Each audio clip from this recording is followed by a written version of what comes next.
Tu sais quoi? J'ai remarqué un truc super intéressant. Lorsque je parle à certaines personnes, je ne vise personne en particulier, mais en tout cas, c'est souvent arrivé, et je suis sûr que ça t'est déjà arrivé également. Tu vas lui dire quelque chose et la personne va te répondre: je sais. La réalité, c'est qu'elle ne sait pas. Mais elle sait intellectuellement. Et moi, quand je dis qu'elle ne sait pas, c'est qu'il y a parfois des gens qui juste savent parce qu'elles ont lu, regardé, appris, peu importe, mais elles ne l'ont pas intégré. Et je vais m'expliquer, ça va être très simple. Tu prends ton taf. Par exemple, tu prends quand tu as commencé ton taf, peu importe, que ça fasse 10 ans, 15 ans ou au moins que tu as commencé, il y a des tâches, aujourd'hui, tu les fais, tu ne réfléchis plus, parce que tu sais, tu l'as tellement répété que ça y est, c'est intégré, c'est en toi, limite, on vient de poser la question parce que tu es le master ou la master dans le domaine.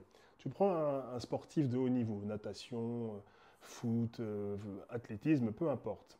Tu sais courir, toi, là, toi qui regardes, tu sais courir, mais est-ce que tu courras plus vite que Usain Bolt? Je pense pas. Pourquoi? Parce que tu as, un, pas les mêmes capacités physiques que lui, mais aussi parce que tu t'es pas autant entraîné que lui. Donc c'est hors de question de pouvoir participer, être sur la même ligne de départ.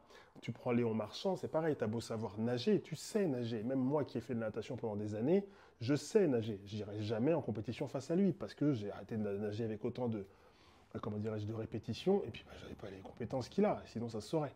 Donc là où je veux en venir, c'est que même si tu sais faire à un minimum, il y a des choses que tu n'as pas intégrées au point de savoir. Pourquoi je raconte toute cette histoire? C'est qu'en réalité, dans la relation amoureuse, dans les relations qui deviennent toxiques, tumultueuses, peu importe le terme que tu veux mettre derrière, tu es dans une situation où tu crois savoir. Parce que tu as lu, tu as regardé ChatGPT, tu as regardé des vidéos, tu as fait je sais pas quoi, tu penses avoir les bonnes informations. Intellectuellement, tu as compris. Ça, ok. Je suis pas en train de t'insulter en te disant que c'est pas le cas. Sauf que il y a des choses qui font que tu penses, parce que ton ego est trop fort, vu que tu restes dans le mental, pouvoir régler le problème sans avoir réellement conscience de ce qu'il faut traiter.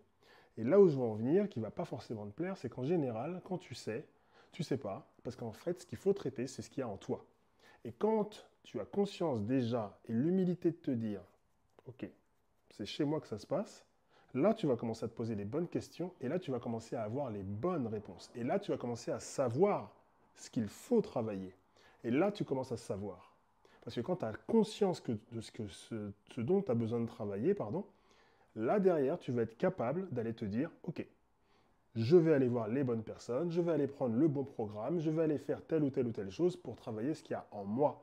Et là, tu verras que la relation avec l'homme ou la femme avec qui ça se passe pas bien va changer, ou alors vous allez vous séparer en conscience, et surtout les prochaines personnes avec qui tu seras, là, tu sauras, parce que tu auras travaillé sur toi.